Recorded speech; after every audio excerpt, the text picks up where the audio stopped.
दोस्तों, आप भगवान की इतनी पूजा करते हो, दान भी करते हो और लोगों की सेवा भी करते हो और सबके काम भी आते हो। लेकिन फिर भी आपके जीवन में दुख क्यों आते हैं?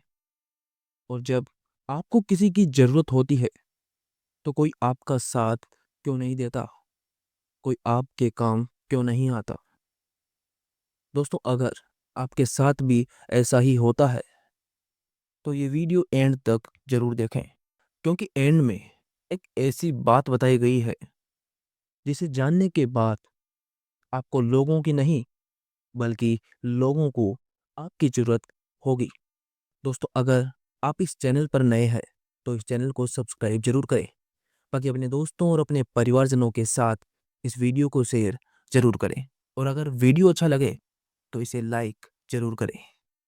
भगवत गीता के 9वें अध्याय श्लोक 22 में भगवान श्री कृष्ण कहते हैं, अन्याश्चिंतयन्तो माये जना पर्युपासते तेसा नित्या वियुक्ताना योगक्षेम वहम्यहम। अर्थात जो व्यक्ति एकनिष्ठ होकर मेरी उपासना करता है, मैं उसके योगक्षेम का ध्यान स्वयं रखता हूँ। दोस्तों, इस श्लोक का मतलब यह है कि भगवान श्री कृष्ण कहते हैं कि जो व्यक्ति पूरी श्रद्धा के साथ और पूरे प्रेम पूर्वक भगवान की भक्ति करता है, अर्थात परमेश्वर की भक्ति करता है, उसकी रक्षा स्वयं भगवान श्री कृष्ण करते हैं। परंतु इसका अर्थ यह नहीं है कि जीवन में कोई कष्ट नहीं आएगा। इसका मतलब यह नहीं है कि अगर हम पूरी निष्ठा और पूरी ईमानदारी के साथ भक्ति करते हैं तो हमारे जीवन में कभी दुख आएगा भी नहीं। ऐसा कुछ नहीं है। दोस्तों, जीवन में दुख और सुख मौसम की तरह है जो आते जाते रहते हैं और जीवन का एक घनिष्ठ अंग है, क्योंकि जिसके हिस्से में दुख नहीं है वो जीवन जीवन ही नहीं है।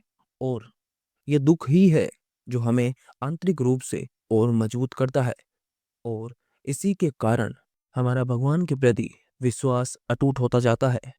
दोस्तों, गरुड़ पुराण में कहा गया है कि भक्ति का सही अर्थ केवल पूजा पाठ करना नहीं है, बल्कि अपने कर्मों में भी धर्म का पालन करना है, सत्य का पालन करना है, सदैव न्याय और दया का भाव रखना भक्ति कहलाता है।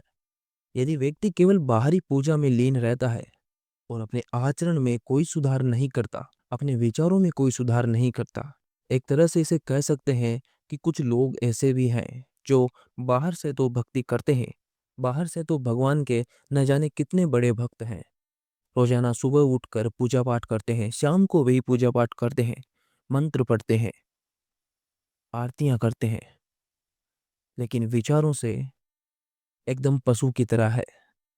दूसरों से जलना, दूसरों से ईर्ष्या करना, क्रोध, लालच, घमंड, ये सब चीजें उनमें विद्यमान है। तो वो भला भक्ति कैसे कर सकते हैं जो किसी का भी दिल दुखाने में अग्रसर है, जो किसी के भले की नहीं सोचते, किसी पर दया नहीं करते? ऐसे लोग कभी भक्ति कर ही नहीं सकते। ये तो केवल दिखावा है। और जो व्यक्ति ऐसे काम करता है, जो व्यक्ति ऐसे कार्य करता है, कोई ऐसा व्यक्ति जो अपने अंदर से अपने विचारों को बदलना नहीं चाहता, अपने आप को बदलना नहीं चाहता, अपने आप को शुद्ध नहीं करना चाहता और भगवान की भक्ति का नाटक करता है, उसके जीवन में सदैव दुख ही रहने हैं। वो कभी भी सुख और शांति प्राप्त नहीं कर सकता। दोस्तों, एक बार एक गांव में हरिहर नाम का एक भक्त रहा करता था। वह दिन रात भगवान की पूजा में लीन रहता था और हर किसी को यही उपदेश देता था कि जीवन में भगवान की पूजा पाठ करना और भक्ति करना ही सबसे महत्वपूर्ण है। और एक दिन अधिक वर्षा के कारण गांव के अंदर भारी बाढ़ आ गई। हरिहर ने सोचा कि वह तो भगवान की भक्ति करता है और भगवान भी उससे प्रसन्न है, तो उसे तो कुछ करने की और कहीं जाने की जरूरत ही नहीं है, उसे तो भगवान बचा लेंगे। एक एक करके सारे गांव ने गांव खाली कर दिया।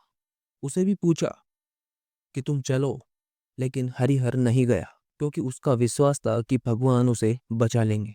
और वह एक जगह बैठकर केवल ईश्वर से प्रार्थना करने लगा कि हे भगवान, मुझे बचाओ। हे भगवान मुझे बचाओ। और धीरे धीरे बाढ़ का पानी उसके घर में घुसने लगा, लेकिन वह प्रार्थना में लीन रहा और अंततः पानी बढ़ने की वजह से वो डूब गया और मृत्यु को प्राप्त हो गया। और मरने के बाद जब उसकी आत्मा स्वर्ग में पहुंची तो उसने भगवान से शिकायत की कि हे प्रभु, मैं तो आपका इतना बड़ा भक्त हूँ, मैं तो हर वक्त आपको याद करता हूँ, लोगों को भी यही सलाह देता हूँ कि भक्ति करनी चाहिए, फिर भी आपने मुझे बचाया नहीं, फिर भी आपने मेरी विनती स्वीकार नहीं की। तो यह सुनकर भगवान बोले, हरिहर, मैंने तुम्हें बचाने के लिए 3 बार नाव भेजी थी, लेकिन तुमने हर बार इनकार कर दिया। मृत्यु को प्राप्त करना तुम्हारी इच्छा थी, मेरी नहीं। दोस्तों, भक्ति का अर्थ केवल प्रार्थना करना नहीं है, बल्कि बुद्धिमानी से अपने कर्मों को निभाना है। हमें भगवान के इशारों को समझना चाहिए। अगर हम दुख में हैं तो ये देखना चाहिए कि भगवान हमारी किस तरह से क्या मदद कर रहे हैं और किस तरह से हमारे साथ है। दोस्तों, ईश्वर केवल आपको रास्ता दिखा सकता है, पर रास्ते पर चलना आपको ही पड़ेगा। तो दोस्तों, अब बात करते हैं कुछ ऐसे सवालों की जो अक्सर लोग पूछते हैं कि क्या भगवान हमारी परीक्षा लेते हैं। तो दोस्तों, इसका उत्तर है हाँ। कई बार भगवान हमें कठिनाइयों के माध्यम से हमारी आस्था और धैर्य की परीक्षा लेते हैं। दरअसल ऐसा हर किसी के साथ होता है। हर किसी की भगवान परीक्षा लेते हैं। वो परीक्षा इसलिए नहीं कि वो देखना चाहते हैं कि हम काबिल हैं या नहीं, बल्कि इसलिए ताकि अगर हम काबिल नहीं भी हैं तो हम काबिल बन जाएं। हम अपने मुकाम के लिए, जिस मुकाम तक हम पहुंचना चाहते हैं, उसके लायक बन जाएं। क्योंकि दोस्तों, मनुष्य सफलताओं से कुछ नहीं सीखता, कठिनाइयों से और असफलताओं से ही जीवन में सीखता है और आगे बढ़ पाता है। इसलिए कभी भी जीवन में कठिनाई और असफलता आए तो धैर्य रखें, शांति रखें और लगातार प्रयास करते रहें। एक ना एक दिन आपकी विजय जरूर होगी। दोस्तों, यह परीक्षा हमें आंतरिक रूप से मजबूत बनाती है और हमें यह सिखाती है कि सच्ची भक्ति के साथ कर्म भी जरूरी है। इसलिए कभी भी अपने जीवन में अपने कर्मों को ना छोड़ें, अपने कर्तव्यों को कभी ना छोड़ें, उनका पालन अवश्य करें। दूसरा सवाल है, क्या ईश्वर की पूजा पाठ करना गलत है? तो दोस्तों, इसका उत्तर है बिल्कुल भी नहीं। पूजा पाठ आत्मिक शांति और भगवान के प्रति भक्ति को बढ़ाने का एक माध्यम है, लेकिन इसके साथ साथ सही कर्मों का पालन करना भी आवश्यक है। लेकिन बाहरी पूजा पाठ से जीवन में कभी भी हमारी समस्याओं का समाधान नहीं हो सकता। दोस्तों, मूर्ति या पूजा केवल एक जरिया है उस ईश्वर तक पहुंचने का। इससे हम यह दिखाते हैं कि हम पूरे दिल से आपकी सेवा करना चाहते हैं, आपके चरणों में पड़े रहना चाहते हैं।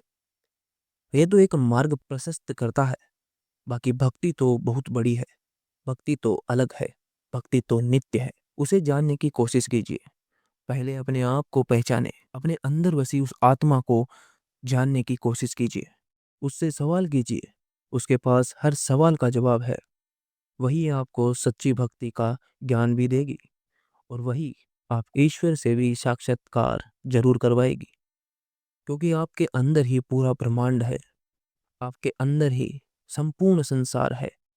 एक बार अपने अंदर झांक कर देखिए। तो दोस्तों, आज हमने जाना कि भक्ति और पूजा का सही अर्थ क्या है। भगवान की सच्ची भक्ति का अर्थ है कर्म और धर्म का पालन करना और अपने आप को पहचानना। केवल बाहरी पूजा से जीवन की सभी समस्याओं का समाधान कभी नहीं हो सकता। इसलिए हमें अपने कर्मों के प्रति सजग रहना चाहिए। और अंत में दोस्तों, अपने जीवन में ये सदैव याद रखें कि भक्ति जब भी करें तो बिना स्वार्थ के करें। किसी चीज को पाने के लिए या किसी चीज को हासिल करने के लिए भक्ति बिल्कुल भी ना करें। क्योंकि अगर आपको ईश्वर मिल गए, आपको स्वयं परमेश्वर मिल गए, तो आपको किसी की जरूरत ही नहीं है। पूरे संसार का, पूरे जग का पालनहार, हर कारण का कारण जब आपको मिल जाए, तब आप अपूर्ण में भी पूर्ण हैं। तब आप सच्ची शांति और सच्चे संतोष को प्राप्त कर सकते हैं। इसलिए यदि भक्ति करें तो निस्वार्थ करें। दोस्तों, अगर आपको ये वीडियो पसंद आया तो इसे लाइक करें और अगर आप हमारे चैनल पर नए हैं तो हमारे चैनल को सब्सक्राइब जरूर करें। बाकी अपने दोस्तों और अपने परिवारजनों के साथ इस वीडियो को शेयर ज़रूर करें। और अगर आप श्री कृष्ण के भक्त हैं तो कमेंट में जय श्री कृष्ण ज़रूर लिखें। हरे कृष्णा।